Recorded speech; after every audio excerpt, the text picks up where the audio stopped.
Hello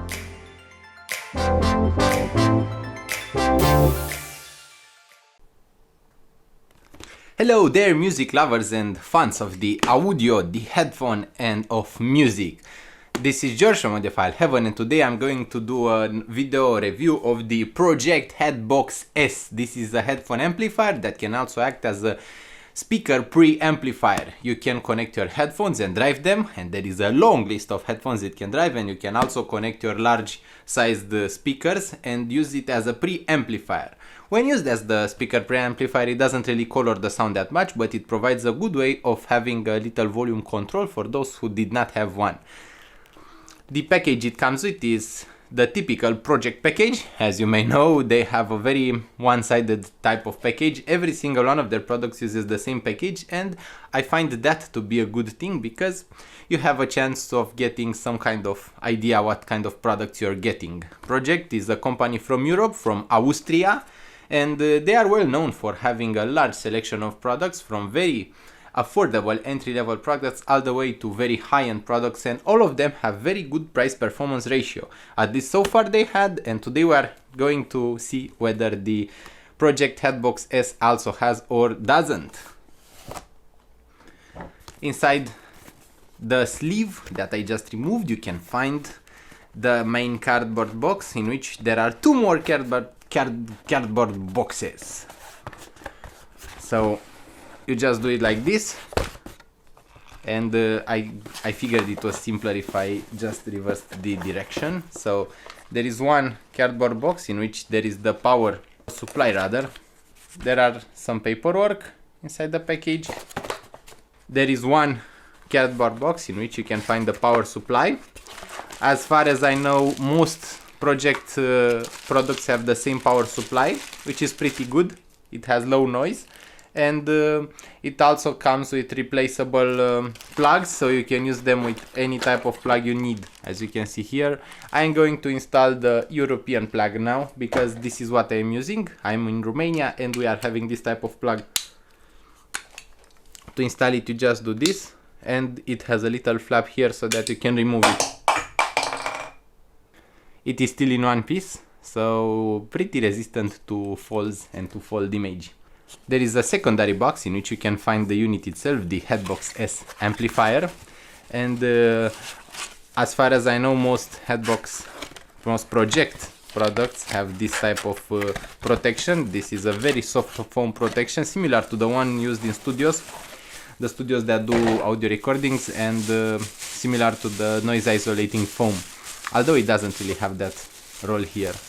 And this is the star of today. This is the Headbox S. It is a pretty basic looking unit, a bit industrial if I may say so, but it is pretty tiny. This is how it looks at natural size on my shoulder.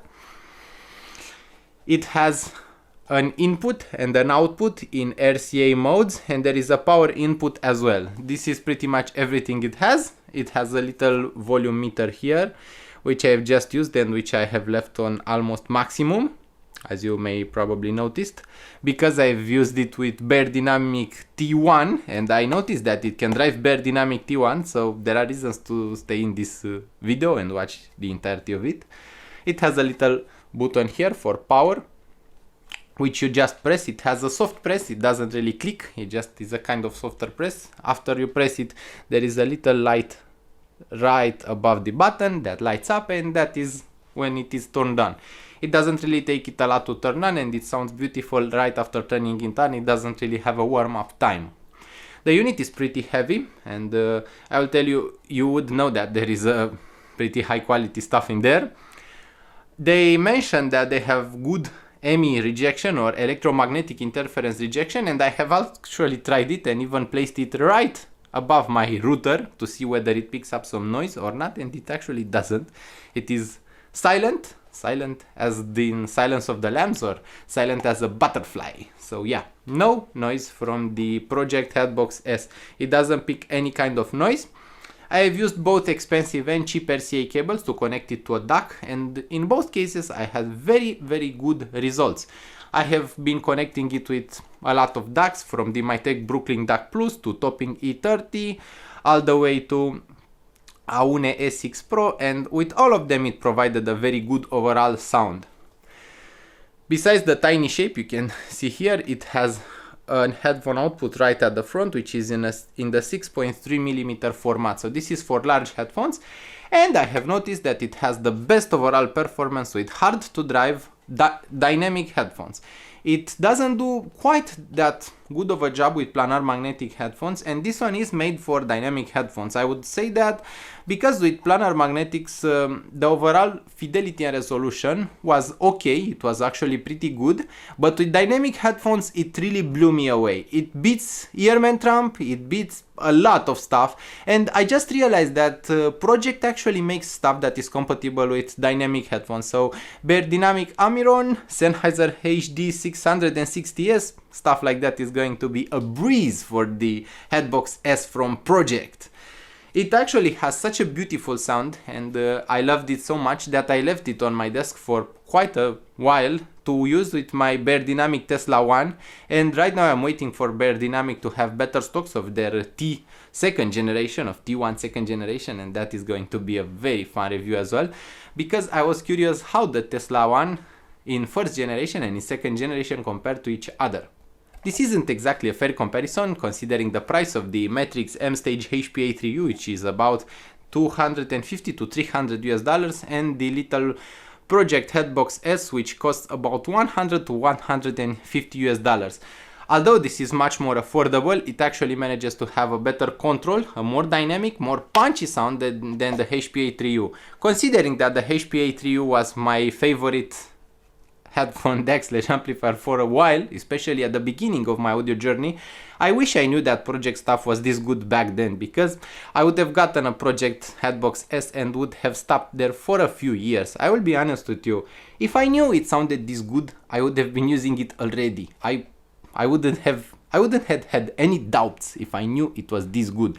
Compared to the Matrix M-Stage HPA3U, it has less features though, because the HPA3U also has a DAC inside, and he has a pretty good DAC inside, but the headphone driving part is cleaner, more dynamic, more punchy. It has a wider soundstage on the Pro-Ject Headbox S. Another thing I noticed when comparing the two was that the Pro-Ject Headbox S also had a more natural sound. It had, if you listen to a lot of analog music, if you don't like a digital sound, then the Pro-Ject Headbox S is going to have a better sound for you. The Matrix M-Stage HPA3U has a more digital sound. It has some digital glare, it has a pretty sparkly treble, but it comes at the cost of being pretty unnatural. Compared to it, the Pro-Ject Headbox S sounds considerably more refined, more natural, and it has a much more, I would call it a warmer mid-range, but a warmer signature as well, but that is because this one was quite digital as well, so that sums up the comparison between those two. Another unit I've been comparing the Headbox S with is the EarMen TR-Amp, which has been a favorite of mine. I just reviewed it on YouTube and will also do a full in-depth written review on it. And the EarMen TR-Amp is probably the dream portable right now, especially since it costs only $250. This has a DAC inside, it has a line out inside, or rather at the back, it has a headphone output, it has both pre and direct output, so you can use it as a preamplifier as well, and this is pretty much a dream come true for all music lovers out there. On the other hand, there comes Pro-Ject with their Headbox S, which is just a headphone amplifier but does it a bit better. And this is where I noticed that the two have a slightly different overall sound, and the TR-Amp is a bit warmer, it also is a bit thicker and has a slightly more low-end impact, but that being said, the Pro-Ject Headbox S is more natural, it has a wider soundstage, and it isn't necessarily brighter, it doesn't have that digital glare that some other amplifiers do. It is a very natural and honest sounding amplifier. I am really in love with the sound of the Headbox S. EarMen TR-Amp is still amazing, it is a portable, it has a DAC inside, and it has its place in the audio world. I even used it as a DAC for the little tiny Headbox S, but at the moment of doing this video review, this one sounds more natural, especially with dynamic driver headphones. When connecting Beyerdynamic Amiron or Beyerdynamic T1, the first generation, I have had such a mind blast on how detailed, how clear, how crisp and how natural they can be. I always felt that the T1 first generation and the Amiron as well were a bit bright and lacked some body, but that was until I heard them with Pro-Ject doing the amplifying business. And yeah, I am very enthusiastic about it. And I'll tell you what, the Headbox S is not the only Pro-Ject product I'm really enthusiastic about, but there is also the Headbox DS, which is something I have fallen in love with. This one also has a display. It is considerably more expensive, between 300 and 400 US dollars at the moment of doing this video review, but the Headbox DS manages to be even wider, has even more impact, is even clearer and has even better detail than the Headbox S. Both are really outstanding for their price points. I really am comparing them with a lot of other products in the entire world. I have heard quite a lot of my lifetime, and I will be doing more video reviews and more written reviews on my website. So I have some experience, but this one is absolutely outstanding as well. The Headbox DS does an amazing job, also with mainly with dynamic driver headphones. Both are mainly best used with dynamic driver headphones. You can see that there is a size difference as well between them, and if you need a tiny headphone amplifier that just does that, if you already have a good DAC, the Headbox S is much more of a recommended price. It takes less space and it is a more affordable option. The DS, the Headbox DS, also has a DAC inside. It has more inputs. It also has more outputs because it has a pre-output as well, but it doesn't have a volume meter. You need to control it via the buttons. It doesn't come with a remote, at least mine didn't come with a remote. That makes the Headbox S better as a headphone amplifier because you can adjust the volume faster, you can use it more simple, while the Headbox DS is more of a desktop thing that you need to have at the touch of your fingertips. Once again, both really blasted me away with their sound quality, and there are websites measuring them that report the same things, that they measure well, that they sound good, and a lot of the public opinion is that they sound very natural, very clean, and have a very, very good price-performance ratio.